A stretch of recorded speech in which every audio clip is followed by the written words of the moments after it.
sampai 3 itu diikutkan gitu.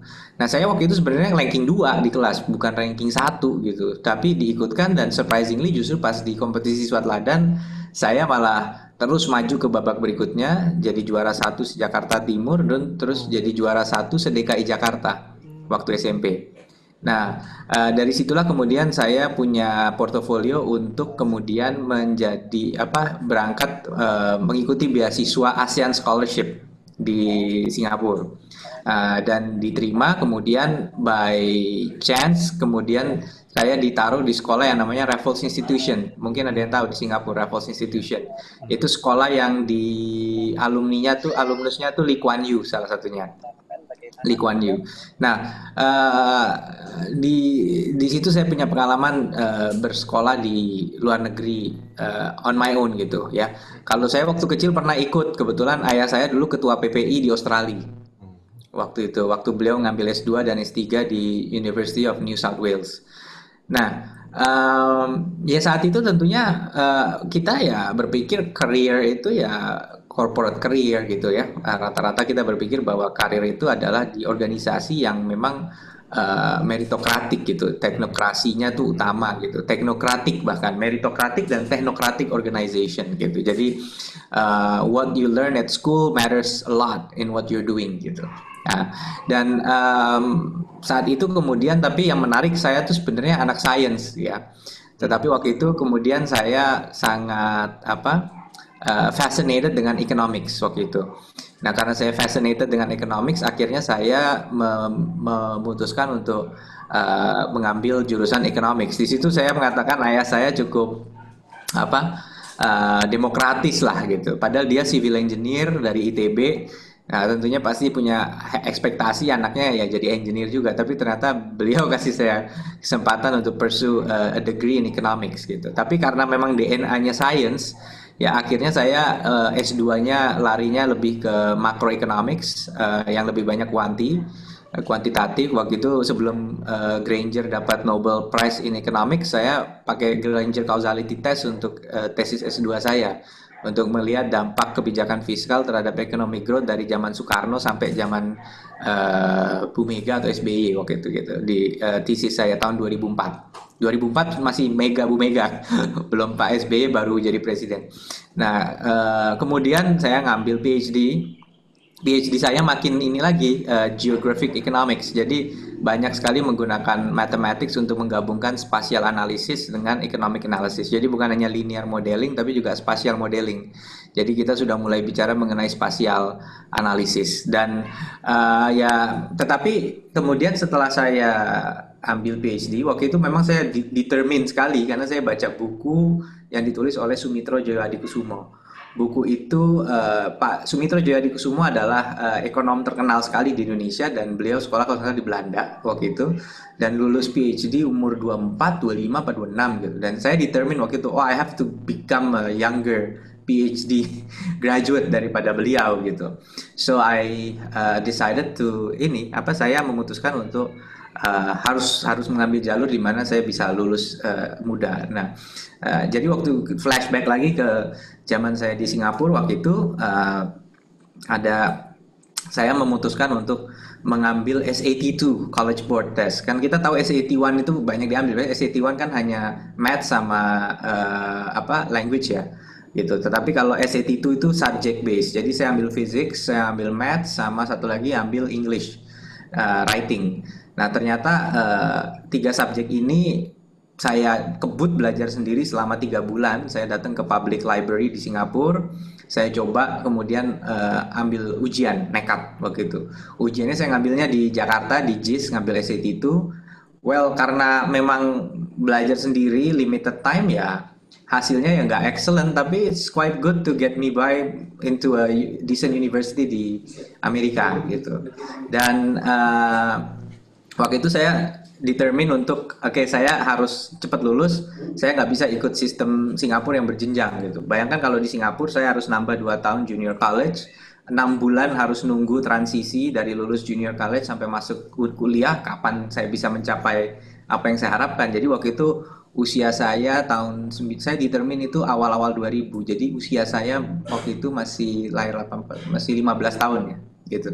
Nah, waktu usia 15 saya sudah determine pokoknya I will have to be a PhD by the age of 22 lah gitu paling atau 23 gitu. Dua-dua sih harapannya sebenarnya waktu itu. Sempat kepikir 21 tapi secara matematis nggak mungkin.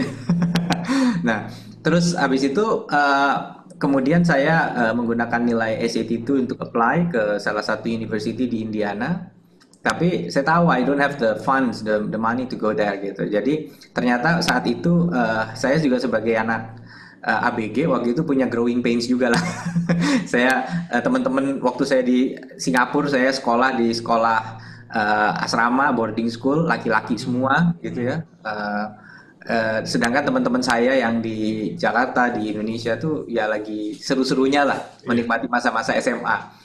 Jadi saya kepengen balik gitu. Akhirnya saya tapi pengen sistem luar negeri tapi di Indonesia. Nah waktu itu alhamdulillah ada kampus Australia yang melaksanakan some of the study di Indonesia. Namanya Melbourne Institute of Business and Technology (MIBT). Itu ada beberapa hal kenapa saya pengen berada di Indonesia gitu. Yang pertama eh, yang menarik itu waktu itu saya kebetulan begini, saya nggak malu mengakui bahwa banyak sekali kontribusi dari orang tua saya, termasuk ayah saya, ibu saya dalam perjalanan hidup saya gitu. Ibu saya yang memotivasi saya untuk menjadi mengambil beasiswa, cerita gitu. Ini loh ada yang dapat beasiswa bagus gini-gini dan itu memotivasi saya gitu. Padahal dia nggak mengatakan saya harus begitu, dia hanya cerita saja gitu. Bahkan nggak, tapi ternyata ya mungkin karena nggak dipaksa malah saya jadi kepengen gitu. Kalau ayah saya ingat banget dulu. Kalau kita kan libur akhir tahun tuh sebulan ya, libur tahun ajaran waktu SMP ya. Dan pada saat libur itu teman-teman ya masanya main gitu. Nah saya tuh nggak bisa full main. Ayah saya akan bilang ke saya gitu, kamu lagi final siswa teladan, jadi kamu harus belajar gitu. Dan waktu itu saya agak-agak bete lah gitu. Gila banget sih libur kok suruh belajar gitu. Tapi bukannya disuruh belajar terus sih, main ya boleh. Cuma jangan lupa ada belajarnya karena nyiapin diri. Ya pada saat ngejalanin sih rasanya bete, berat gitu ya. Tapi ternyata looking back gitu di flashback ya nggak ada artinya gitu. Maksudnya sangat sangat sangat worth it untuk mengurangi waktu main di saat liburan dan mempersiapkan diri karena akhirnya catatan menjadi memenangkan siswa teladan di Jakarta menjadi satu value yang sampai hari ini masih bisa di istilahnya di ya masih bisa kita jadikan achievement lah gitu. Jadi ya itu bahwa no pain no gain itu penting gitu. Nah, balik lagi ke kenapa saya waktu itu pengen ke Indonesia. Saya juga memang sudah ada passion gitu bicara mengenai economics. Terus kebetulan ayah saya memang PNS gitu di pemerintahan. Saya punya passion gitu mengenai pembangunan, mengenai development gitu. Sehingga saya percaya bahwa di Indonesia sambil saya kuliah, saya bisa membangun network gitu. Mencari opportunity itu akan lebih mudah, bukan pakai jaringan orang tua ya, tetapi bahwa kita punya ruang manuver yang lebih luas gitu.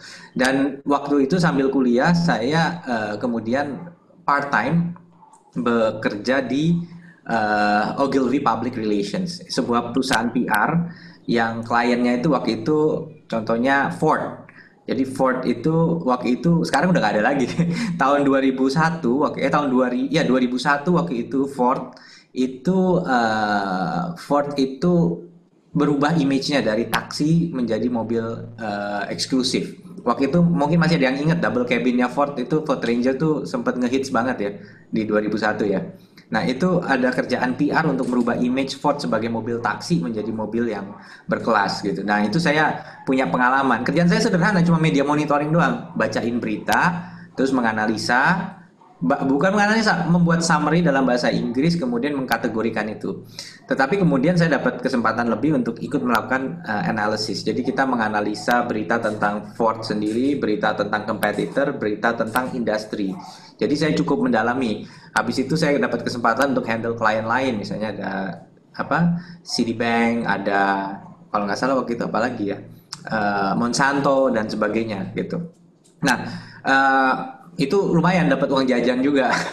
Nah, salah satu yang memotivasi saya balik ke Indonesia, saya kenalan dengan seorang tokoh namanya Pak Fakhri Ali. Pak Fakhri Ali ini beliau adalah tokoh HMI. sangat-sangat senior, dan beliau yang kemudian membuat saya kenal dengan ekonom yang seperti Pak Khatib Basri, seperti ya Pak Faisal Basri dan semua. Waktu itu saya wah kalau udah ngeliat gila nih keren banget orang-orang ini gitu. Kalau ngelihat ekonom-ekonom itu ya. Waktu itu Bu Sri Mulyani belum jadi menteri, dia masih ekonom juga ya, Bu Sri Adiningsih, kemudian Pak Ihsan, bahkan Pak Bambang Brojo juga waktu itu seorang ekonom juga gitu. Dan dari situ saya kemudian terdorong untuk kembali ke Indonesia. eh, Tadi satu pengen punya hidup dengan teman-teman ya, yang kedua pengen kuliah tetap, dan kemudian juga pengen punya itu, makanya pengen punya opportunity untuk networking. Jadi akhirnya saya part time kuliah, pagi-pagi sebelum kuliah atau pulang kuliah itu saya ke kantor Ogilvy itu untuk mengerjakan kerjaan itu. Nah, waktu saya kemudian lulus diploma, jadi dalam 8 bulan saya dapat Diploma of Commerce dari MIBT. Kemudian saya nekat nih gitu. Saya bilang saya jujur aja, saya nanya ke ayah saya, is there anyone di World Bank yang bisa saya kontak? You don't have to call him, saya bilang gitu. Saya akan coba bikin janji sendiri, saya mau ngobrol sendiri gitu. Nah, saya datang, saya bilang, Pak, saya pengen punya experience di World Bank gitu. Pengen punya experience di World Bank, dan saya udah punya Diploma of Commerce nih, jadi saya punya ini, dan saya punya ketertarikan karena buat saya World Bank itu adalah public service organization tapi internasional gitu. Jadi waktu itu saya nggak kebayang jadi PNS. Jadi bayangan saya justru kalau mau kerja di development ya di World Bank gitu. Nah, tetapi kemudian itu diproses, kita diinterview oleh banyak orang sampai saya ketemu headnya itu waktu itu orang India.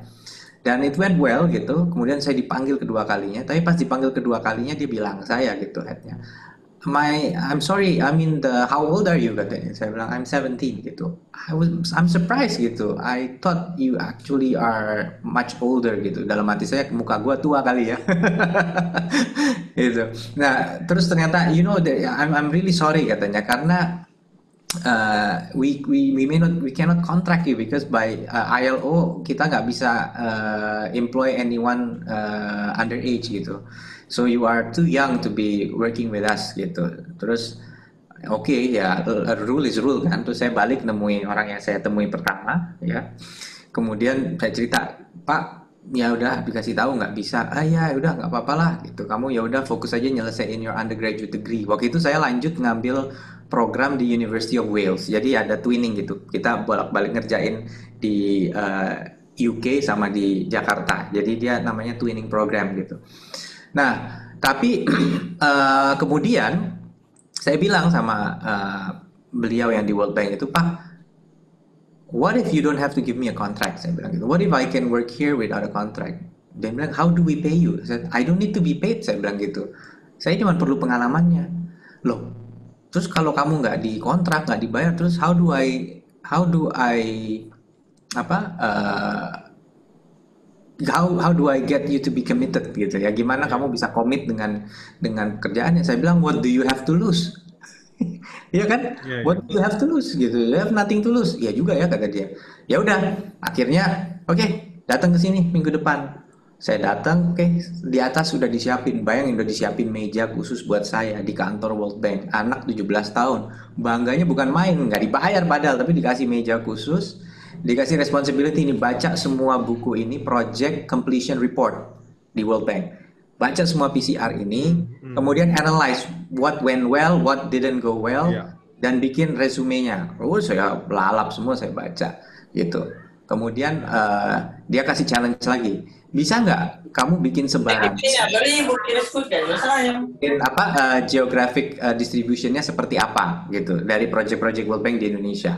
Itu sampai saya ada project yang nggak ada distribusi itunya, saya pakai penggaris, saya bagi itu jaringan listrik itu, kemudian saya prorata, saya bagi investment cost-nya sehingga bisa didistribute. Dan ya sehabis itu kemudian saya dapat challenge. Challenge-nya waktu itu ke saya adalah bisa nggak kamu kembangin GIS system tahun 2001 waktu itu ya, 2001. GIS itu belum kayak sekarang. 2001 nggak ada yang tahu GIS itu apa. Beda dengan hari ini. Dan waktu itu saya nyari datang ke orang di El Nusa, di mana saya cari. Waktu itu dia bilang, saya punya 10 juta. dengan 10 juta ini bisa nggak kamu bikin semacam pilot project? Dari situ saya mau pitching untuk dapetin funding sehingga kita bisa bikin GIS portfolio management. Ya udah saya mah apa aja saya iyain aja waktu itu. Keliling keliling keliling keliling nggak ada yang mau. Ya, karena apa? Karena capeknya sama Pak, bikin pilot project sama ngerjain ini gitu, nggak jauh beda. Itu mereka quoting harga udah setengah M, 400 juta, setengah M gitulah dulu. Itu tahun 2001, bayangin uang setengah M kayak apa 2001. 2001 bensin masih berapa tuh waktu itu? 1.000 ya, 700.000 perak ya gitu. Jadi bener-bener apa? Bener-bener ini, bener-bener challenging ya. Nah, ini dasar beliau nih mungkin pinter dia jeli gitu.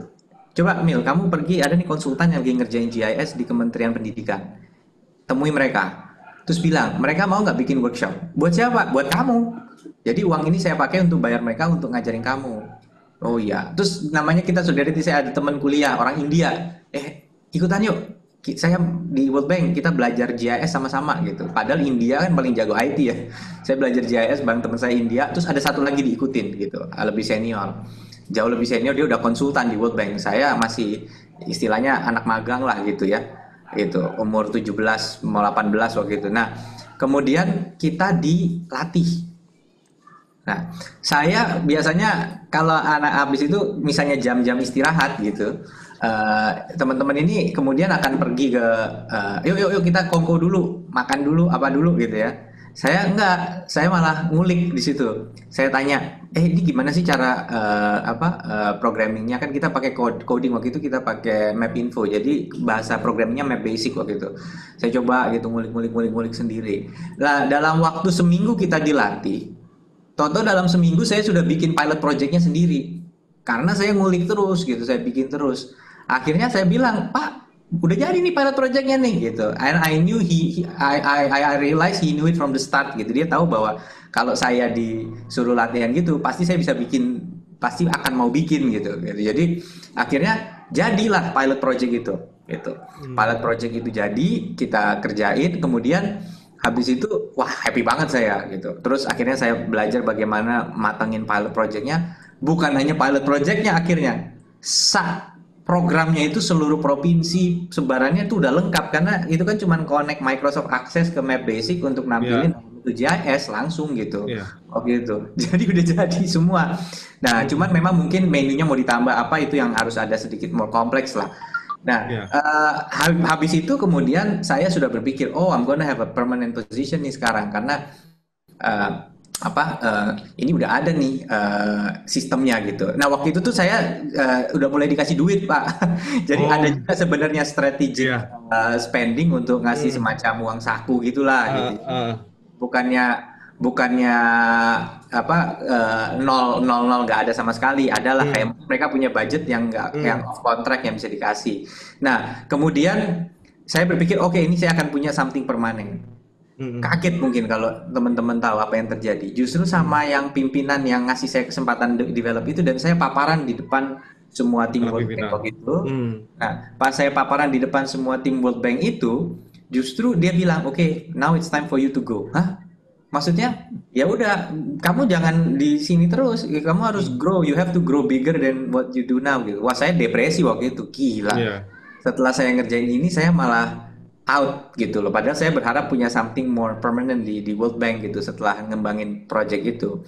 Saya waktu itu belum bisa comprehend gitu kenapa itu terjadi. Tapi habis itu kemudian saya dapat kesempatan nih gitu, karena waktu itu saya ngambil kredit itu kalau di Inggris itu setelah 300 kredit kita boleh dapat yang disebut namanya Bachelor Ordinary, artinya belum honors degree gitu. Nah, saya sudah dapat transkrip setara dengan Bachelor Ordinary 300 kredit. Saya kemudian minta surat keterangan bahwa 300 kredit ini setara dengan Bachelor Ordinary, tetapi yang bersangkutan memilih untuk menyelesaikan tambahan 60 kredit untuk honors degree gitu. Nah, pakai itu saya kemudian masuk ke sebuah tim yang mempersiapkan Kongres Menteri-Menteri Asia Pasifik. Nah, mempersiapkan Kongres Menteri-Menteri Asia Pasifik, saya tugasnya jadi apa? Clerical job, bagian administrasi aja. Cuma ngurusin surat keluar, surat masuk, surat keluar, surat masuk. Itu yang saya lakukan waktu itu. Nah, cuman waktu itu saya mikir gitu, maksudnya kalau kita rajin nyelesain ini, nggak perlu waktu lama, selesai gitu. Nah, Iya, iya. waktu-waktu sisa itu saya pakai buat apa? Waktu sisa itu saya pakai untuk membaca. Waktu itu kan kita lagi mau ada experts meeting. Jadi Iya, semua pakar infrastruktur dari Jepang, dari Chili, dari iya. Southeast Asia itu semua akan mengirimkan papernya. Dan Mm-mm. itu sudah kongres keempat waktu itu mau diadakan di Bali. Udah ada Mm-mm. 3 kongres sebelumnya di Jepang, di Chile, dan di negara lain. Iya. Nah, semua paper-paper yang lama itu saya baca, saya bikin summary. Kenapa? Karena saya kepikiran waktu itu, saya lagi happy waktu itu dapat USB. Waktu itu udah ada USB 8 mega Oh, tahun-tahun oke. 2003 itu. Itu sekitar pertengahan tahun 2003. Mm-mm. Wah, ini USB ini saya pakai buat nyimpen data. Jadi Iya. saya bikin di Microsoft Excel, itu saya berharap kalau saya selesai kerjaan ini, kerjaan apa administrasi ini, tapi saya bisa bawa pulang knowledge tentang infrastruktur. Jadi semua paper saya baca, saya bikin summary-nya. Terus saya Iya. kategorikan, oh ini tentang asset management, oh ini tentang economic impact, oh ini tentang private investment di infrastructure. Saya Iya. kategorin ini penulisnya ini, Mm. dibahas di sini dan Iya. sebagainya, isu-isunya segala macam. Kalau ditanya forward, ya iseng aja, saking saking ini apa ya Mm. maksudnya instead of setelah selesai terus ongkang-ongkang kaki, Iya. saya pikir ini Benar. kesempatan juga untuk accumulate knowledge Iya. gitu. Nah, one day tiba-tiba semua lagi panik itu pejabat-pejabat itu karena ditagih oleh menterinya ternyata untuk pertama kalinya mereka pengen bikin semacam deklarasi menteri-menteri. Mm. Nah, deklarasi menteri-menteri ini kan harus ada draft, deklarasi apa yang mau dibikin. Nah, Mm. pejabat itu malam-malam panik. Waduh, nih gimana nih? Ada deklarasi yang harus dibikin. Kayaknya kayaknya mereka udah disuruh dari 2 minggu terus belum Iya. dikerjain kali ya. Tiba-tiba Heeh. ditagih, jadi panik banget malam itu. Karena namanya bikin deklarasi kan nggak bisa juga asal-asalan, harus tahu Iya. isunya apa saja Mm-mm. untuk kemudian dirumuskan menjadi declaration. Iya. Nah, saya cuma duduk aja tuh di situ, ngeliatin semua orang panik, terus saya mikir gitu. Saya kan tahu apa aja isunya kan udah saya kumpulin di Iya. Microsoft Excel waktu Iya. itu Iya. isunya. Nah, akhirnya kemudian Mm. saya akhirnya kemudian saya nekat angkat tangan, Pak. Saya punya sesuatu mungkin bermanfaat Pak untuk nyusun drafting ini Pak gitu. Oh apa? Saya tunjukin file saya itu. Ini Pak, semua paper dari kongres pertama, kedua, ketiga plus conference yang akan datang ini paper udah mulai masuk. Saya udah kategorikan ini, isunya ini, authornya ini. Loh, siapa yang nyuruh? Pertanyaan pertama siapa yang nyuruh bikin? Wah, saya bilang nggak ada yang nyuruh Pak, saya bikin aja. Wah, itu orang itu bingung gitu, mungkin dipikir gila nih anak nggak punya kerjaan banget kali ya. Ini pasti Iya. jomblo nih makanya nih dia begini. Nah, Menarik sekali tapi ceritanya, Mas, Pak Wagub.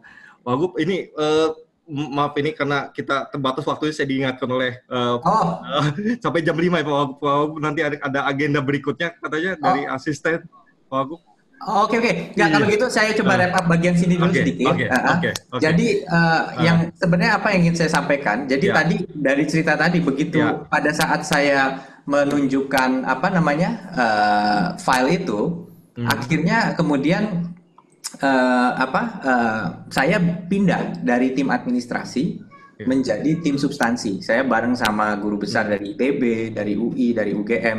Nah, itulah entry point saya. Itu yang kita sebut mungkin tadi ada kesempatan untuk loncat dari tadinya saya benar-benar clerical menjadi pekerjaan substantif. Dan itu hmm, yang jendela saya kemudian akhirnya saya bisa ngambil S2 dan S3 di Jepang ya, karena resume itulah yang menjadi dasar saya dapat beasiswa ke oke. Jepang. Dulu ada Mas Ivan di sini teman satu kampus Iya, saya waktu itu saya satu kampus sama Mas Ivan. iya, Jadi itu sort of like more of a flashback aha, bagaimana kemudian itu shape up early professional life saya gitu. iya, Nah, mungkin yang akan menarik nanti sambil kita tanya jawab gitu ya. iya, Pertanyaannya lah terus kok hari ini malah jadi iya, politisi benar. kan gitu. Nah, Ya tapi benar, coba itu kita pertanyaan kita teman-teman semua ini, Pak. kita kumpulin dulu pertanyaannya deh sekarang dari perjalanan tadi itu, monggo. Baik, teman-teman, kita langsung aja untuk tanya jawab. Mungkin kira-kira siapa yang dari rekan-rekan semua, Pak Susanto mungkin, Prof. Susanto Boleh ini saya? banyak. Oh, Pak Ade ya, Pak Ade dari Bandung ini. Silakan Pak Ade, dia alumni Prancis untuk bertanya. Silakan langsung Pak Ade. Assalamualaikum Pak Wagub, apa kabar? Waalaikumsalam, Bapak. Saya Adika Darisman dari Bandung, dari Jatinangor. Ya, Siap, Pak. sedikit saja, izin Mas Adit, saya ingin menyampaikan pertanyaan lama sebenarnya ya. Alhamdulillah sekarang bisa silaturahmi di sini. Begini Pak, Emil, sekarang ini dinamika politik sangat sangat dinamis ya, dan tentu kalangan intelektual muda dari berbagai lapisan masyarakat juga terus memantau perkembangan dinamika yang sangat cepat ini. Dan Pak Wagub Emil ini menjadi salah satu representasi politikus muda yang cukup berhasil. Namun kita juga tidak menafikan bahwa ongkos politik di negara kita itu tinggi sekali. Dan regulasi-regulasi yang mengatur perjalanan politikus, baik ke parlemen maupun ke pemerintahan seperti Pak Emil, gubernur maupun wagub, bahkan bupati dan lain-lain, itu tidak mudah. Regulasi kita, peraturan kita, undang-undang kita memungkinkan ongkos politik itu mahal. Jadi intelektual muda seperti Mas Adit, Mas Ivan, atau Mas Setiawan, Mas siapapun yang mungkin akan masuk ke politik, itu pasti mengalami terbentur untuk hal-hal seperti itu.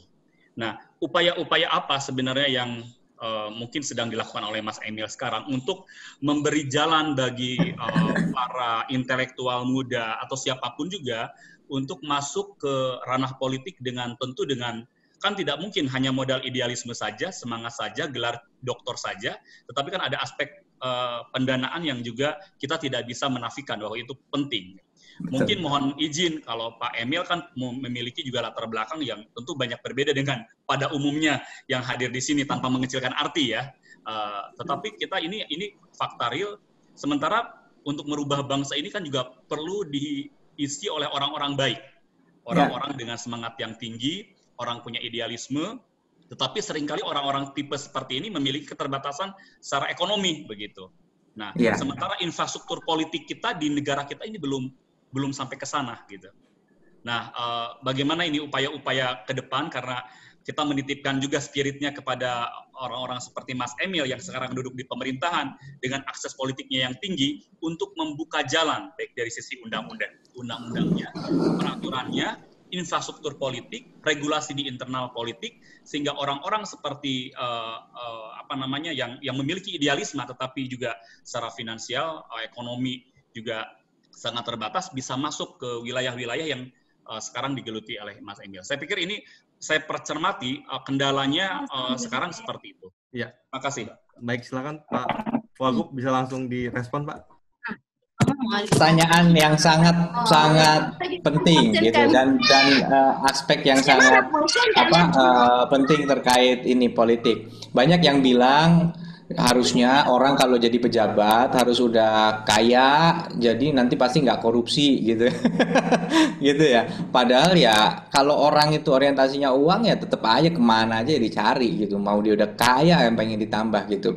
Justru sebenarnya aset terbesar seseorang pejabat publik itu hatinya kan, bukan dompetnya. Harusnya begitu. Hatinya, kepalanya, barulah ya. Bahkan kalau perlu nggak usah dompet. Tapi saya boleh dengan jujur mengatakan begini, di dalam politik itu uang bukan segalanya, ya.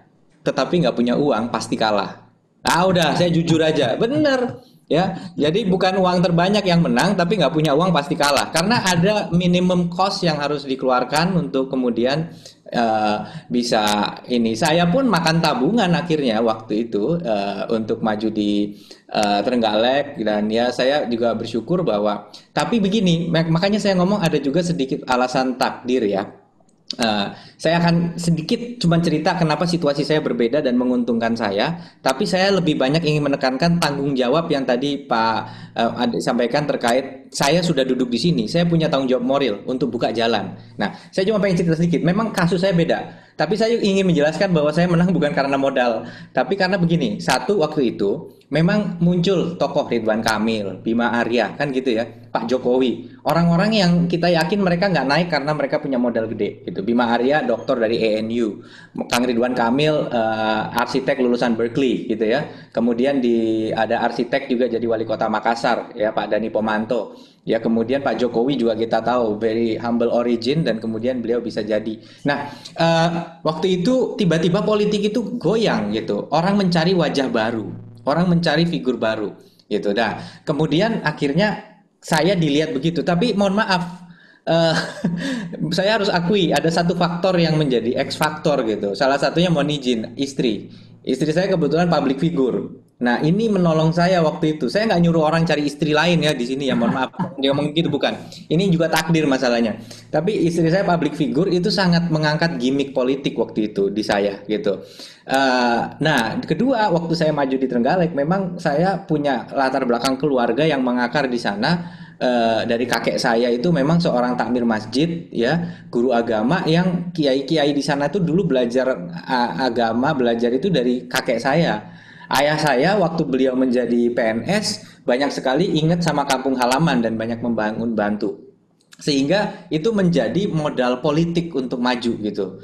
Nah, kemudian akhirnya saya waktu pertama kali muncul bulan Februari, survei itu masih 0, sekian. Mas Wawan, saya nggak keberatan untuk menambah sedikit beyond jam 5. Nanti kita lihat aja play by Siap, the siap, siap, development. siap, Cuman siap, begini, siap, siap, artinya pada siap. saat awal elektabilitasnya cuma 0, sekian gitu. Tetapi kemudian saya pasang gambar dan jujur waktu itu pasang gambar tuh di sebelah ada gambar istri saya juga gitu ya. Ya udahlah saya harus jujur di sini. Nah, kemudian pasang gambar gitu segala macem di beberapa kecamatan di Trenggalek. Kemudian saya selalu bolak-balik, jadi Jumat sore, Jumat malam saya selesai dari IIGF, kemudian saya terbang ke Surabaya, terus waktu itu belum ada tol, jalan ke Trenggalek, terus habis itu Minggu malam saya langsung balik lagi ke bandara, ambil pesawat pagi, nyampe Halim langsung ke kantor. Itu terus yang saya jalankan selama beberapa minggu. Dalam waktu 2 bulan, elektabilitas saya tiba-tiba menyamai petahana wakil bupati. Within margin of error. Waktu itu Mas Burhanuddin Mutadi yang survei. Saya tanya, Mas Burhan, ini gimana nih? Kok saya masih di bawah petahana? Iya, tapi within margin of error. Cuman Mas Emil ini popularitas atau tingkat dikenalnya masih 20-an persen, tapi 40% elektabilitasnya sama dengan petahana gitu. Sedangkan petahana sudah 90%, artinya semakin Mas Emil dikenal, chances are elektabilitasnya naik. Nah, itulah sedikit cerita kenapa kemudian akhirnya saya dapat dukungan dari 7 partai politik waktu itu. Kemudian saya bisa menang dengan hasil 77%. Tapi setelah itu untuk bisa maju di sini itu kembali ke apa yang saya lakukan sebagai bupati gitu. Sampai akhirnya saya jadi wakil gubernur. Saya ini tentu banyak kepala daerah yang sukses di Jawa Timur. Nah, di sini ada nasibnya gitu. Waktu itu karena Mas Anas dimajukan sebagai calon wagub dari PDI Perjuangan dan dia bupati keren banget di Banyuwangi, Bu Mega waktu mengumumkan bilang ini milenial. Nah, akhirnya kemudian rame milenial. Akhirnya Bu Khofifah maju, semua petinggi-petinggi bilang wakilmu harus milenial. Carilah bupati milenial di Jawa Timur, saya salah satunya gitu. Dan kebetulan saya dianggap merepresentasikan kaum nasionalis dan juga dari daerah Mataraman dan milenial. Jadi ada unsur nasib juga gitu yang harus saya sampaikan di sini. Tapi saya percaya dan saya berterima kasih Pak. Ini memang tanggung jawab.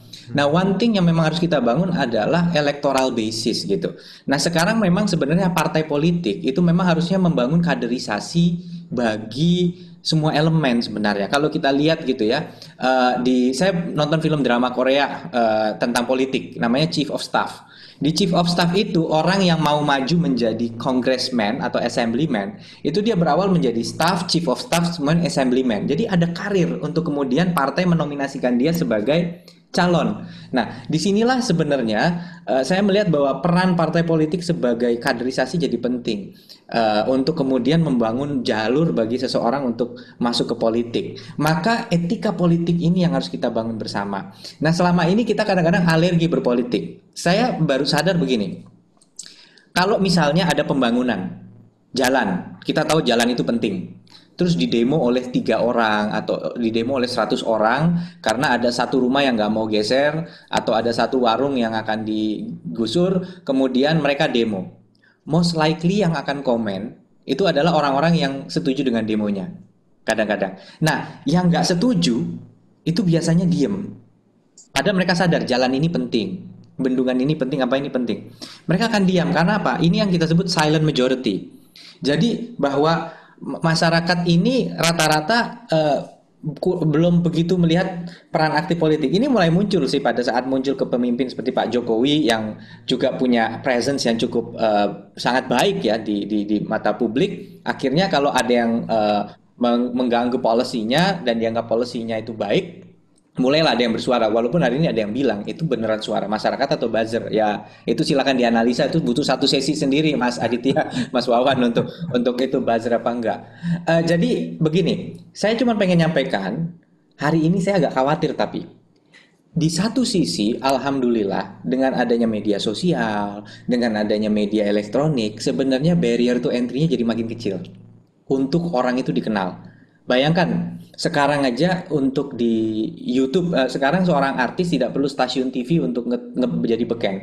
Karena dia ada jalur melalui YouTube atau menjadi selebgram dan sebagainya. Dan itu bisa lebih efektif dibandingkan di TV. Malah justru launching platformnya orang masuk TV itu adalah eksistensi di media sosial dulu. Baru kemudian dia mungkin diundang ke TV gitu. Jadi sekarang itu barrier to entry-nya makin kecil. Tetapi masalahnya publik ini merespon itu beda gitu. Jadi kalau saya di Instagram posting foto selfie bareng istri saya yang like bisa puluhan ribu. Tetapi begitu saya posting tentang kondisi pembangunan itu paling yang like cuma 1.000, 2.000 gitu. Nah, inilah sebenarnya peran kita. We need to start reaching out kepada orang di sekitar kita gitu. Selama ini kadang-kadang apa yang kita lakukan itu eksklusif di komunitas kita. Ya, kita belum pernah. Nah, inilah yang membedakan antara intelektual sama aktivis. Iya. Ya, aktivis itu turun ke bawah ketemu orang. Kita ini suka dibilang kita di Menara Gading. Iya, kita ini stuck di Ivory Tower. Nah, kalau saya siap nih untuk menjadi membuka istilahnya, tolong saya dituntun juga bagaimana kita buka pintu itu. Tetapi ada satu cara, kita juga harus aktif benar-benar reaching out ke bawah gitu. Jadi antara intellectual movement di mana kita tidak melihat segala sesuatunya dengan cepat langsung menjudge ini salah ini benar tanpa, saya yakin sebagai akademisi kita nggak pernah pakai hunch benar atau salah. We would only say something is right or wrong kalau semua itu sudah kita tahu gitu. Faktanya bagaimana, ya kan? Bahkan saya waktu di Oxford saya kuliah itu sangat haram hukumnya mengutip hanya satu sisi. Kita harus mencari reference yang contradict reference awal kita. Barulah kita boleh narik conclusion. Jadi bukan kita yang meng-counter atau mensupport, tapi harus ada dulu. Kita harus menunjukkan bahwa ada discourse di dalam proses akademik ini, kemudian kita mensynthesize dan mengambil conclusion.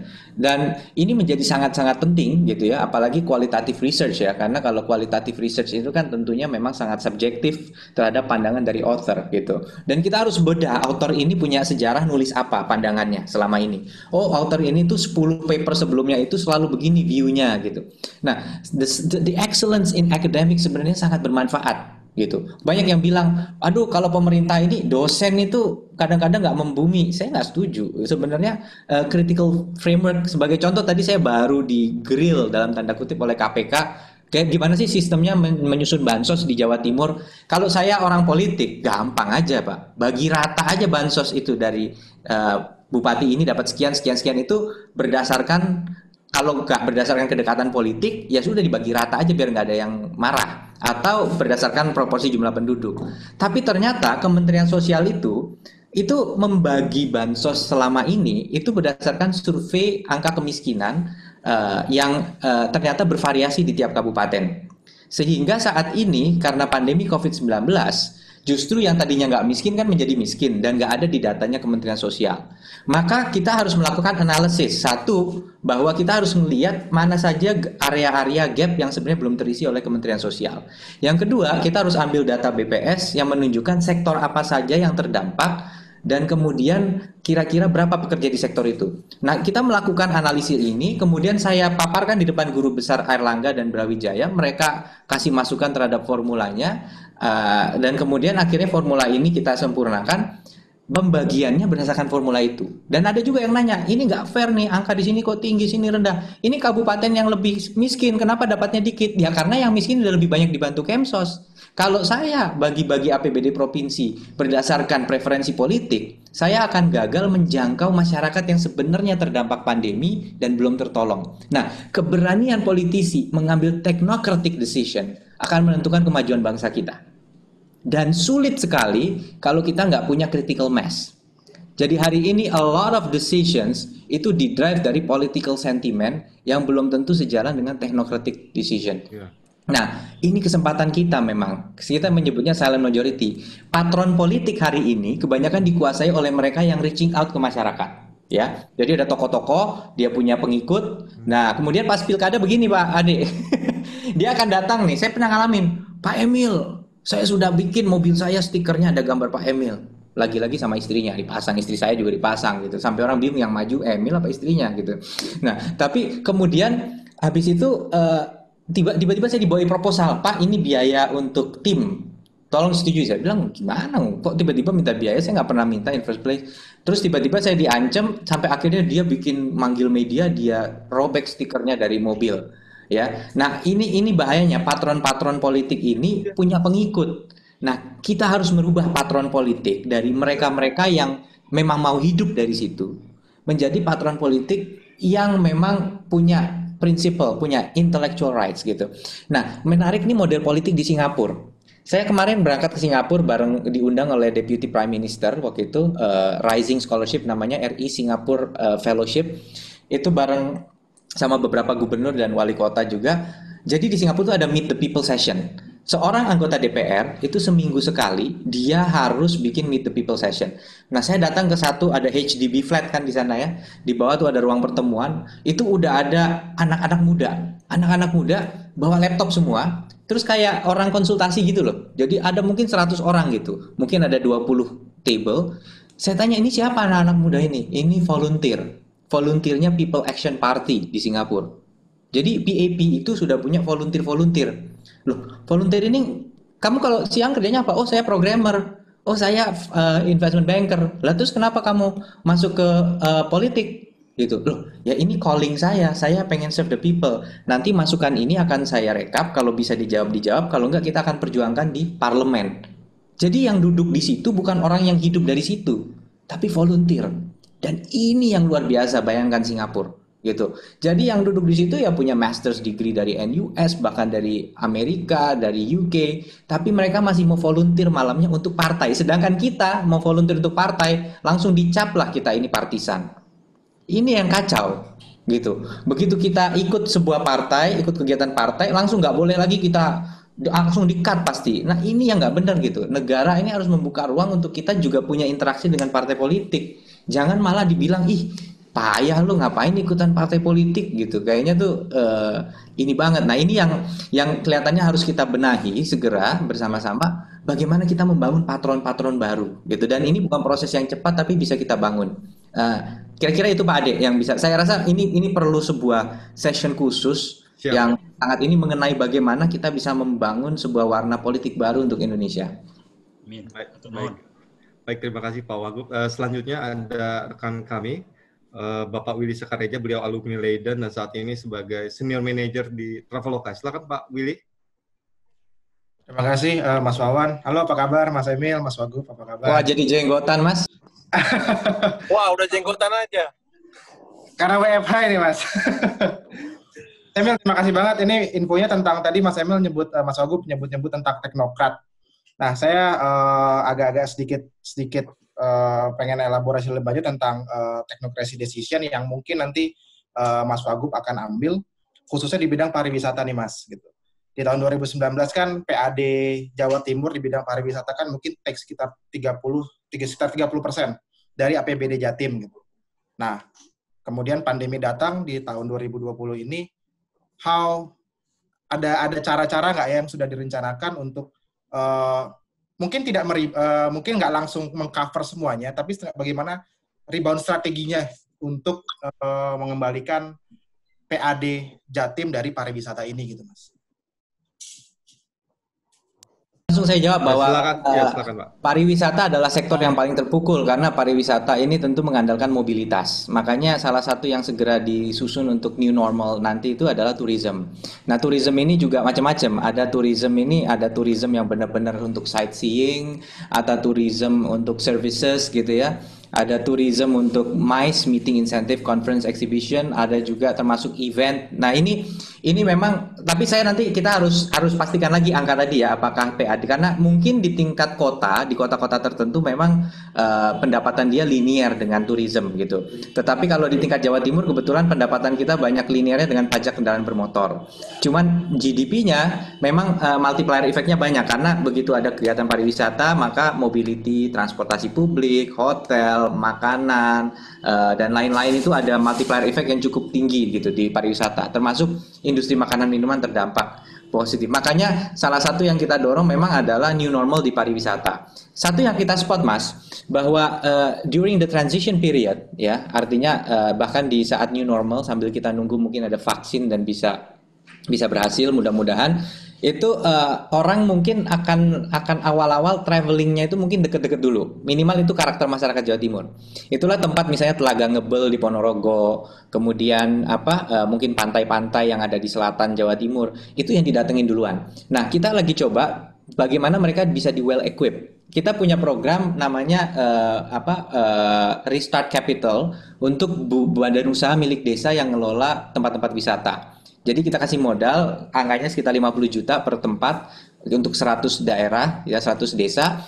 Harapannya itu bisa dipakai untuk mereka melakukan investasi, misalnya alat pelindung diri, bikin wastafel untuk memperbanyak tempat cuci tangan, mungkin dia pasang mika di meja-meja makannya, mungkin dia bisa develop apps untuk bikin online booking system sehingga orang itu sebelum datang mereka bisa online booking dulu sehingga threshold kapasitinya itu tidak akan terlampaui gitu. Nah, inilah yang kita coba dorong di BUMDes wisata.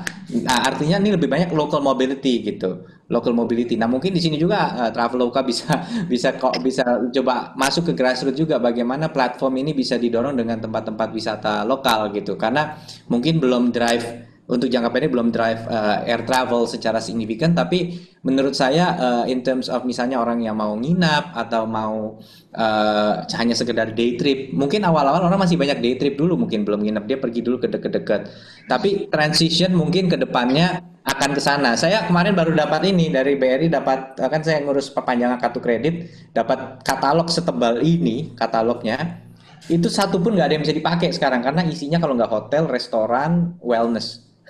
Nah, bayangkan setebal ini privilege untuk itu. Jadi saya juga memang punya optimism bahwa pada saat keran ini akan dibuka sedikit, ini akan berjalan. Nah, mumpung ketemu teman-teman Jalar, saya pengen cerita sebenarnya apa sih yang dilakukan government sekarang. Kita fokus dulu sebenarnya kondisi COVID-nya dulu, bahkan sebelum ngomong economics-nya gitu. Karena prasyarat kita untuk bisa melakukan new normal itu memang adalah kondisi COVID yang terkendali. Nah, Jawa Timur hari ini lagi jadi sorotan karena kita sudah mulai nyundul mendekati Jakarta gitu. Dan memang kalau kita lihat 67% kasus di Jawa Timur itu hanya ada di 2 daerah, Surabaya, Sidoarjo.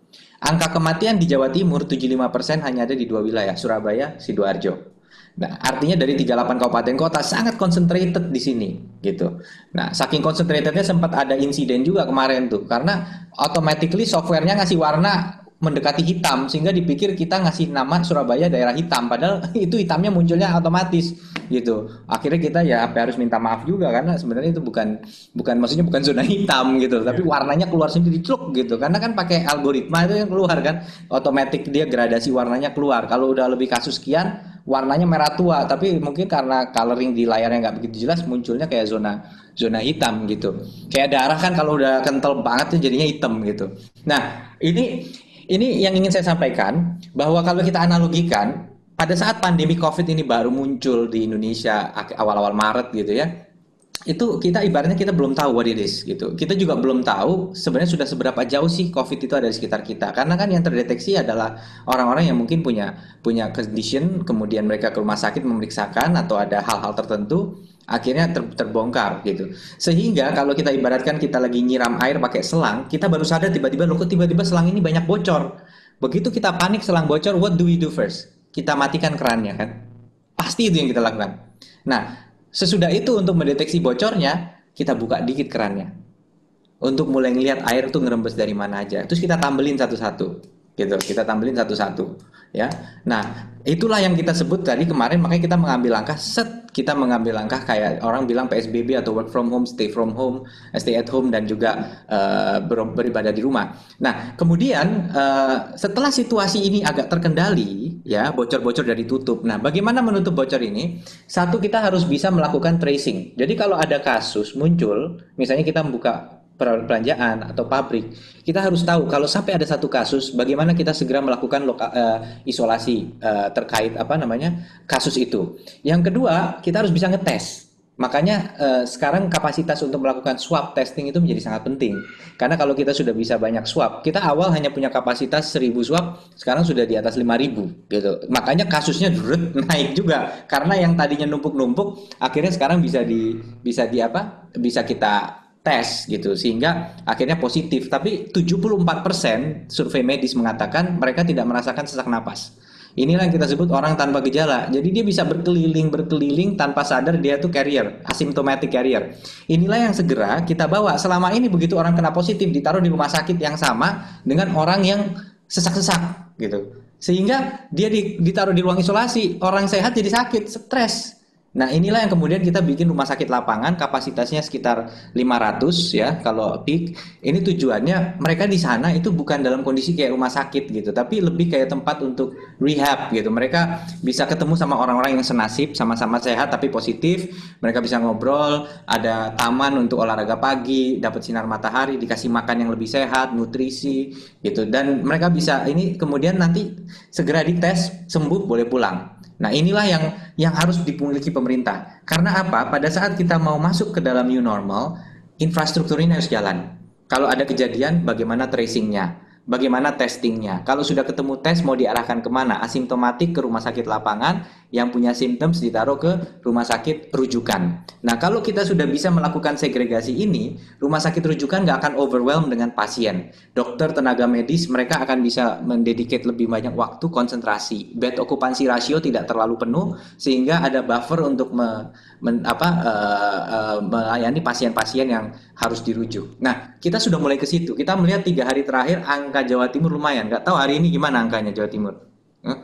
Lagi dicek. Nah, ini ya positif 200, mati kematian 14 ya. Ini masih agak seret gitu ya. Tapi intinya yang ingin kami sampaikan bahwa kita lagi mencoba bagaimana situasi terkendali. Kalau sudah sampai di level yang terkendali, kadang-kadang salah satu indikatornya rate of transmission di bawah 1, baru kita mulai membuka keran new normal tadi. Nah, harapannya kemudian pariwisata ini akan bisa mulai jalan, tapi with caution gitu. Harus sangat berhati-hati. Kalau terjadi sesuatu harus ada panic button dan emergency mechanism, dan ini yang akan membangun trust dari semua pihak. Tetapi kalau kita terburu-buru masuk ke new normal tanpa transisi, tanpa emergency mechanism yang jelas, ini malah bisa jadi disaster. Nah, khusus Jawa Timur, karena kita punya 38 kabupaten kota, kita nggak bisa menyamakan semuanya situasinya. Kita harus pilah-pilah daerah-daerah tertentu yang memang jadi attention, dan daerah mana yang mungkin sudah memang kondisinya sudah memungkinkan untuk dilakukan uji coba atau transisi menuju new normal. Baik, terima kasih Pak Wagub atas jawabannya. Selanjutnya satu pertanyaan terakhir mungkin ya, Pak Wagub ya, dari Pak Ivan, Pak Ananda Setio Ivanto. Silakan Pak Ananda untuk bertanya ke Pak Wagub. Oke. Assalamualaikum warahmatullahi wabarakatuh. Waalaikumsalam. Bro Wagub. Jadi bingung mau manggil apa ya? Ya Pak Wagub aja lah biar sopan ya.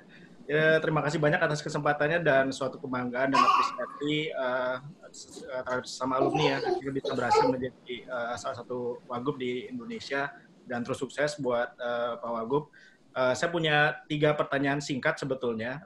Yang pertama adalah saya ingin tahu semenjak menjadi birokrat ya, apa keberhasilan yang paling relevan dengan apa yang didapatkan dari Jepang?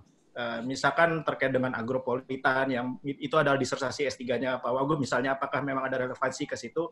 Itu yang pertama. Yang kedua, apa most painful experience terkait dengan menjadi birokrat yang sekiranya itu bisa menjadi tempat di mana orang-orang seperti kita yang ada di jalan itu bisa berkontribusi. Dan ini mungkin terkait dengan usulan saya juga, karena saya pikir mungkin perlu ada dalam birokrat itu adalah sebuah forum di mana kita bisa diberikan kesempatan untuk memberikan masukan terhadap isu-isu aktual yang ada di dalam pemerintah ya.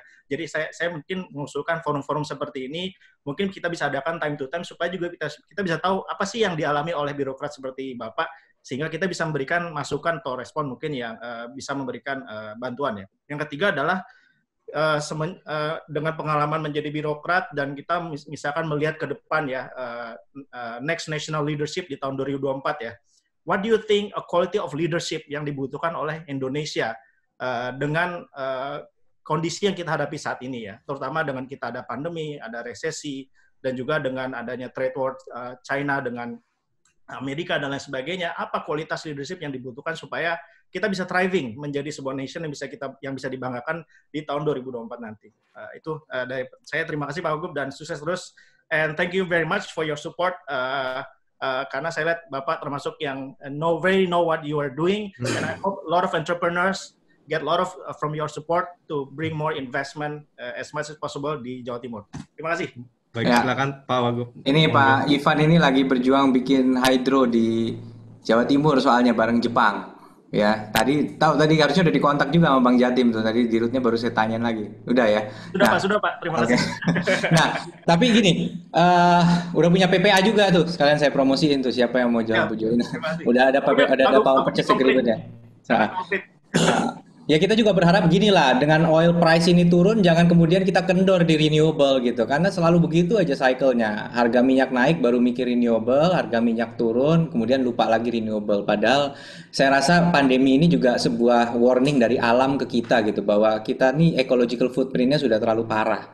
Let's try to live in harmony with nature gitu. Jadi renewable ini harusnya menjadi sesuatu yang membutuhkan global commitment. Nah, balik lagi tadi pertanyaannya berat banget 3.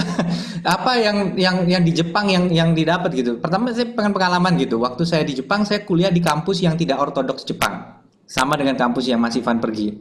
Kampus yang saya datang ini adalah kampus yang justru membawa persepsi yang sangat berbeda di Jepang. Jadi kalau di Jepang itu dulu pokoknya kan bayangan kita tuh orang yang kerjanya itu kayak ya istilahnya I work like a dog gitu kan, dibilang pokoknya, padahal dog itu bukan representasi kerja keras ya. Saya juga nggak ngerti kenapa orang bilang work like a dog ya, tapi intinya kerja keras aja gitu, bahkan ada zanggyo, lembur gitu. Nah, tetapi ternyata Jepang sudah mulai memiliki assessment bahwa productivity berubah. Jadi tidak lagi spending more time means being more productive gitu. Nah inilah yang menarik gitu, dan ini sangat terkait dengan pandemi ini. Kenapa? Karena pandemi ini juga membuka mata kita gitu, bahwa sebenarnya we start to lose attention on what matters gitu. Bahwa manusia adalah manusia, bukan robot. You cannot make them productive by making them like a heartless, emotionless machine gitu. Sepinter-pinter hebatnya orang akan kalah dengan artificial intelligence, karena kemampuan komputasinya ini sudah deretnya, nggak tahu deret apa nih Mas Aditya, ini udah nggak ada hitungannya lah. Deret kemampuan AI itu sudah nggak ada batasannya in terms of computing, in terms of, dan mereka bahkan sudah mulai bisa integrate data yang beda-beda bentuk gitu. Orang nyebutnya sekarang udah ada unstructured query language lah, bisa gabungin data visual dengan data-data numerik atau alphanumerik, udah nggak ada batasannya. Our brain cannot compete with that gitu. Tapi one thing that machine don't have is taste, feeling, emotion gitu, dan creativity yang stemming from the fact that we are all human gitu. Efficiency is not the only goal dalam hidup manusia gitu. Nah, ini sebabnya orang kayak Jack Ma ngomong gitu, we need to start teaching students about sports. Jadi mereka tahu sportivitas. Mereka harus belajar art so they know what exotic atau aesthetic is all about gitu. Dan machine optimized aesthetic nggak akan pernah bisa ngalahin ya taste gitu. Nah, inilah sebabnya kita kembali kepada kita mulai nyari orang yang bisa come up dengan ideas yang di luar dari linear equation atau programming tadi gitu. Makanya akhirnya Jepang juga menyadari itu, sehingga mereka mulai you're working too hard, you need to take a break. Bahkan sekarang cuti dipaksa, libur dipaksa. Itu di Jepang udah mulai begitu, lembur dilarang, karena mereka mulai ingin shifting human capital ini ke arah yang lebih kualitatif gitu. Dan inilah yang kemudian menarik, karena kampus Asia Pacific University adalah kampus yang lebih banyak menekankan kepada non-academic content juga gitu. Ada circle, itu adalah ekstrakurikuler, dia justru mewajibin anak-anak internasional, karena dia bikin komposisi kampusnya itu 50% harus foreigners, 50% orang Jepang. Yang foreigners ini kemudian itu dibikin diversity, ada yang dari Eropa, Amerika, makanya dia generous juga ngasih scholarship ke negara-negara tertentu hanya untuk maintain diversity. Jack Ma juga bilang, my asset is diversity. I hire as much female as I hire men gitu. Kalau sekarang ada yang bilang we need more millennials, yes, but we still need older generation too gitu. Karena apa? Karena pada saat older generation, ada yang bilang older generation melihat milenial nggak sabaran, nggak konsisten, gampang nyerah. Tetapi orang milenial bilang yang older generation ini kolot, kemudian nggak berani take risk. Padahal kalau kita lihat dari different perspektif, kita harus bilang orang yang lebih tua ini sebenarnya lebih konsisten, lebih sabar gitu ya, lebih hati-hati. Yang junior atau milenial ini lebih kreatif, lebih gesit. Nah, pada saat ini bertemu, kita akan punya solusi yang rich gitu. Nah, inilah sebabnya di MIT ada sebuah studi khusus yang di-develop oleh Profesor Otto Scharmer yang develop U-Theory. Saya kebetulan ikut fellowship-nya tahun 2017. Di sana itu mereka menekankan bukan kepada technical aspek. Saya diajak how do you redesign subway system di Boston. Saya pikir saya akan dikasih semua configuration atau strateginya. Saya cuma dikasih ini, bikin subway ini lebih ramah kepada disable. Saya nggak dikasih tahu teknologi atau apa. Saya dikasih kruk itu loh, tongkat itu. Coba jalan keliling Boston sebagai orang yang baru patah kaki. Saya suruh ngerasain subway systemnya. Ternyata the biggest important thing in design adalah human empathy. Dan yang kedua, dia menekankan bahwa the only next step to creativity is going beyond individual creativity and towards co-creation.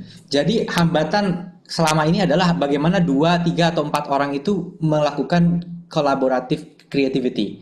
Nah, ini yang saya pikir tadi dibangun dengan drill yang sangat berbeda dari apa yang dilakukan sebelumnya. Gitu. MIT is doing that. Waktu itu saya kemudian tahun 2018 diajak sama Mike Bloomberg dan Harvard. Kebetulan satu-satunya mayor dari Asia yang pertama kali diundang itu kebetulan saya sebagai Bupati Trenggalek. I don't know, by luck lah itu juga. Saya banyak bupati wali kota hebat tapi nggak tahu nasib gitu. Mungkin algoritmanya Bloomberg nyari sama Harvard, terus saya diajak juga sama, lainnya ke arah sana. Jadi lebih ke arah empathy, ke arah human aspect. Nah, inilah yang ditekankan di APU yang saya lihat menjadi menarik karena waktu-waktu yang saya di APU bukan hanya di classroom ya, tapi waktu saya main band, saya community service, saya banyak hal-hal yang outside of the classroom, the cross cultural interaction yang ada di sana itu yang kemudian ada sebuah artikel di Nikkei yang ditulis bahwa ternyata lulusan APU ini mulai dapat perhatian bahkan dari Shinzo Abe. Jadi Prime Minister Shinzo Abe itu mulai melihat bahwa dia kasih encouragement untuk lulusan-lulusan APU yang dari luar negeri jangan pulang. Bring in your creativity, inject it to the Japanese. Bahkan anak-anak Jepang yang sekolah di APU punya skill set yang sangat berbeda dari Orthodox University. And I'm saying this with all respect to ini jangan-jangan ada lulusan kampus Jepang yang lain. I'm not saying this is better, I'm just saying this is different gitu ya. Kita juga punya shortfalls juga. We're probably a bit behind in terms of technical focusnya gitu. Itu harus diakui dari anak-anak APU gitu. Tapi di satu sisi kita punya perspektif yang lain gitu. Nah, ini yang Mas Ivan mungkin ini yang perlu saya sampaikan bahwa ternyata ini linear yang menarik bahwa di Jawa Timur juga kita mulai pengen lihat ke sana gitu. Nah, sekarang di birokrasi tadi tantangannya ya sekarang salah satunya hambatan terbesar kita, saya nggak mau ngomong painful moment lah, saya belum menggali juga apa yang painful. Tapi gini, tantangan terbesar kita di pemerintahan daerah sekarang, kalau di pemerintah pusat dia bikin undang-undang, peraturan pemerintah mengganti undang-undang, defisit APBD boleh dilebarin, APBN boleh dilebarin. Kemarin Bu Sri Mulyani katanya ditegur presiden, kok dari 5, sekian jadi 6, sekian persen Bu Sri Mulyani. Ya Pak, karena pajak kita turun realisasinya, sedangkan pengeluaran kita harus kita naikin untuk maintaining order di dalam ekonomi kita. Jadi defisit melebar. Central government can do that, local government nggak bisa. Pendapatan asli daerah kita harus kita koreksi, kita turunin. Pengeluaran kita juga harus kita shift ke COVID related activities. Jadi anggaran kita dari 35T menyusut menjadi 28 triliun. Itu pun tadinya waktu 35 triliun, 56% itu adalah untuk dana gaji guru, gaji pegawai negeri yang banyak gurunya dan tenaga medis. Dan ada juga dana yang mampir. Jadi BOS dari Kementerian Pendidikan, biaya operasional sekolah kita transfer ke daerah, kabupaten kota, bagi hasil pajak kita transfer. Bayangkan angka itu kan tetap tuh, nggak berubah, ya kan? Tetapi kemudian dari 35 menyusut menjadi 28. Maka space yang bisa dibelanjakan untuk program semakin sedikit. Karena apa? Pemerintah pusat memotong dana alokasi umum, memotong dana alokasi khusus, dipotong semua, ya. Kemudian juga kita harus men-shift program yang ada ke arah COVID untuk bansos, untuk medical handling dan sebagainya. Maka dinas-dinas ini semua tuh bahasanya lesu darah semua, udah nggak ada semangat hidup. Pak, kita nggak punya anggaran. Nah, saya bilang Coba ganti dong perspektifnya. Selama ini PNS itu hanya bergerak dengan anggaran. The biggest asset di dalam birokrasi is not the budget that you manage, but is the people that you have. Kita harus mencoba menggali kompetensi kita. Sebagai contoh ada Dinas Perindustrian dan Perdagangan. Saya tanya, Pak, ini Bapak pegawainya banyak kerja di mana, Pak? Oh, di UPT, Pak, unit pengelola teknis. Ada UPT Perlindungan Konsumen, ada 5 nih di Jawa Timur. Siapa saja, Pak, skill setnya? Oh, ini ada pengawas barang dan jasa, pengawas peredaran barang. Loh, Pak, orang-orang ini kan kita gaji, kenapa nggak mereka kemudian kita jadikan supervisor atau counselor untuk new normal practice. Jadi mereka akan memberikan counseling kepada pusat-pusat ekonomi, industri untuk memastikan mereka bisa conform dengan new normal practice. Karena mereka punya skill set untuk bagaimana menjadi enforcer of procedures gitu. Nah, ini yang kita coba shift dari anggaran menjadi human resource. Jadi bahwa asetnya government bukan kalau dia punya duit, tapi dia punya orang yang bisa memberikan akses. Pak, kan butuh biaya, butuh bensin, nggak usah. Satu orang aja keliling bawa webcam, ya, untuk ini kemudian orang ini bisa melakukan interaksi jarak jauh gitu. Karena kan kalau pegawai negeri ya perjalanan dinas ya harus keluar SPPD dan sebagainya gitu, dan itu biaya. Nah, kemudian satu lagi di BLK, Balai Latihan Kerja. Pak, sekarang kegiatannya ngapain? Nggak ngapa-ngapain. Terus pegawai berapa? Banyak, Pak, harus kita gaji. Nah, kenapa nggak shift aja ke online learning gitu, ya? Ketimbang mereka nunggu sampai kelas itu direactivate, kan it's a waste of resource gitu. Nah, inilah paradigm yang kita lagi coba bangun, merubah shifting the paradigm. Orang selalu bilang what I don't have. Jadi idealnya, Pak, kalau ada mobil, terus kita kasih isi bensin, baru kita bisa jalan. Nah, saya bilang kenapa nggak mikir kalau nggak ada bensin ya jalan kaki. Pak, kalau jalan kaki kita hanya bisa menjangkau 10 rumah. Kalau pakai bensin 100 rumah. Ya sudah, kalau memang nggak punya bensin, kerjain ini 10 rumah minimal. Jangan malah nunggu dan 0 yang dikerjain. Paradigm ini yang kita coba bangun di birokrasi. Nah, terakhir pertanyaannya mengenai 2024 dengan adanya pandemi ini, what kind of leadership yang Indonesia butuhkan? Saya rasa kita melihat bahwa atensi presiden saat ini sebenarnya juga arahnya ke sana. Beliau selalu menekankan mengenai pentingnya artificial intelligence, pentingnya mulai shifting kurikulum gitu. Tolonglah nih kurikulum sekolah diganti. Dia ngangkat seorang Nadiem Makarim jadi Mendikbud. Itu kan juga sebenarnya pengen mendobrak sistem pendidikan kita gitu kan. Nadiem Makarim punya istilah kalau di Gojek apa tuh namanya? Dia punya istilah yang menarik tuh di Gojek itu terkait problem solving. Saya lupa gitu namanya apa. Tapi intinya bahwa langkah yang diambil oleh Bapak Presiden itu memang langkah-langkah yang anti mainstream, dan itu sebenarnya outlook yang lagi dicari saat ini di Indonesia. Kedepannya kita perlu keberanian untuk bergeser ke arah anti mainstream. Cuman pertanyaannya sekarang mungkin bagaimana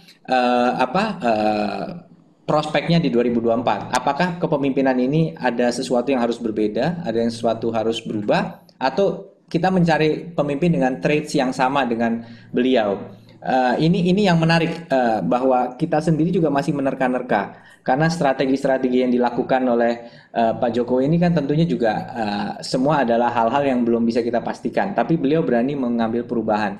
Nah, somebody yang nanti meneruskan ini harus menjadi refleksi dari apa yang terjadi di Indonesia 1-2 tahun ke depan gitu. Kita harus melihat ternyata dengan adanya pandemi ini schooling system harus berubah. Kurikulum dari 2013 menekankan kepada kognitif dan contextual learning. Tetapi ternyata guru-guru agak kesulitan untuk menerapkan contextual learning ke dalam pelajaran-pelajaran itu. Maka adanya teknologi ini menjadi sangat penting untuk membantu guru-guru bukan menjadi knowledge provider tapi menjadi fasilitator. Kami pernah coba menerapkan di Trenggalek, ada satu SMP itu kita bikin active learning classroom. Jadi guru di situ bukan ngasih tahu, tapi anak-anak ditaruh di dalam meja bundar, ya. Jadi satu meja 5 orang anak. Mereka harus belajar bagaimana collaborating. Itu critical thinking yang dilatih. Mereka bukan dikasih, misalnya history, sejarah. Kita nggak ditanya kapan sesuatu terjadi, di mana sesuatu terjadi, bagaimana sesuatu terjadi. Enggak. Tapi bayangkan, what if things were different? What would have happened today? Gitu. Jadi ada if question-nya. Nah, if ini melatih imajinasi, dan imajinasi ini dilakukan secara kolektif. Ini akan melatih critical thinking dan collaboration. Nah, dan guru fungsinya ini menjadi fasilitator diskusi itu. Kalau anak itu kelihatan putus asa, diinjek sedikit dengan pancingan. Jadi ada yang nanya saya, Pak, dengan adanya Google, anak sekarang jadi pinter-pinter gitu. Saya bilang guru tidak harus lebih pintar dari muridnya, tapi guru harus bijak untuk mengunlock kreativitas murid. Nah, this is the challenge yang harus dijawab oleh Mendikbud Mas Nadiem Makarim. Bagaimana caranya untuk unlocking apa namanya? Untuk unlocking, istilah yang dipakai oleh Gojek itu cerdikiawan, bukan cendekiawan. Ya, itu menarik gitu. Jadi kita berusaha memiliki education system yang melahirkan cerdikiawan bukan cendekiawan, bukan hanya cendekiawan. Jadi maksudnya bahwa itu platform yang agak menarik. Nah pertanyaannya, is this only a good concept on paper dan nggak bisa diimplementasikan atau bisa diimplementasikan? Itu menjadi tantangan yang sangat besar. Kan ada yang hal pertama yang disampaikan oleh Pak Menteri Pendidikan Budaya adalah teachers are spending too much time on administrative matters. Ya kan, mereka harus spending more time on improving themselves. Saya bicara depan PGRI. Siapa di sini yang merasa ribet banget untuk ngurus pertanggungjawaban administrasi? Semua jawab ya, oke. So once kita hilangkan itu, what will you do with your free time? Gak ada yang bisa jawab. Nah itu challenge-nya, jangan dikurangi load-nya, tapi we don't know what they're supposed to do. Saya malah mikir ekstrim, guru itu maksimal ngajar seminggu 4 hari.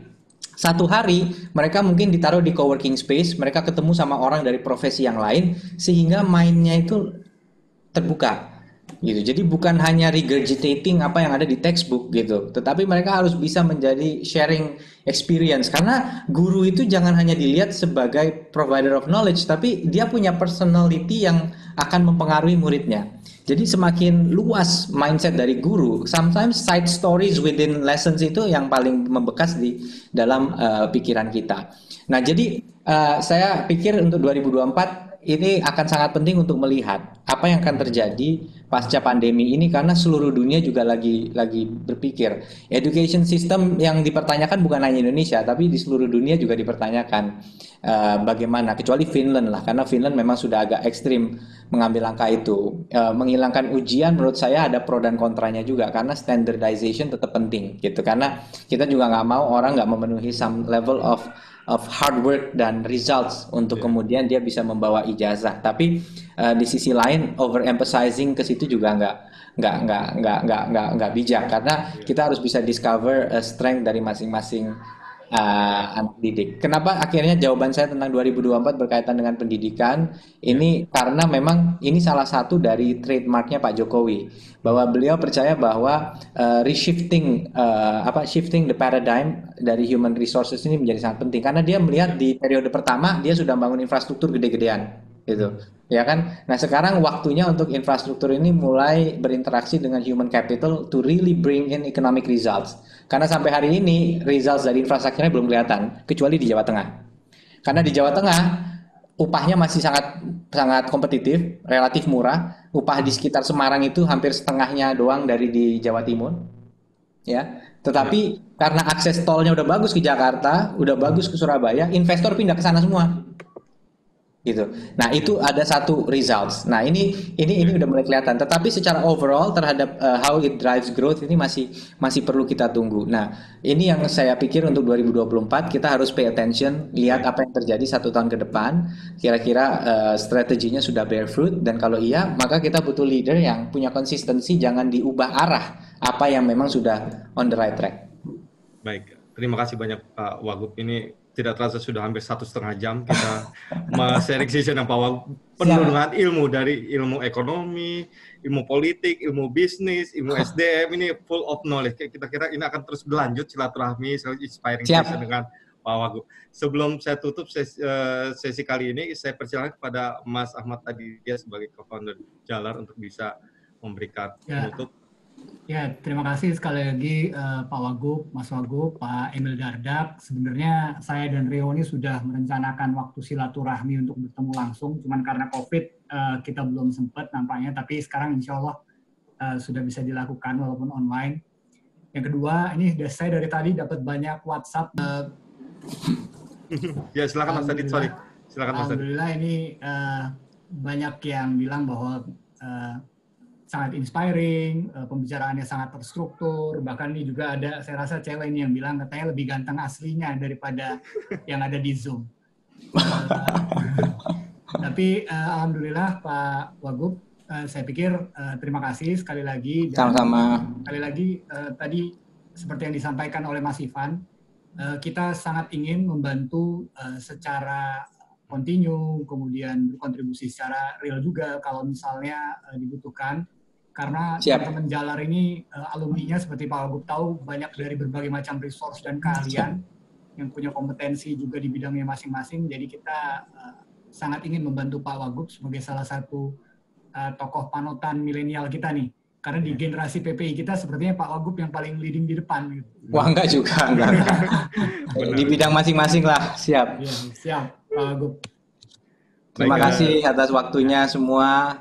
Sekali lagi minal aidin wal faizin untuk yang menjalankan ibadah puasa kemarin, maaf lahir batin.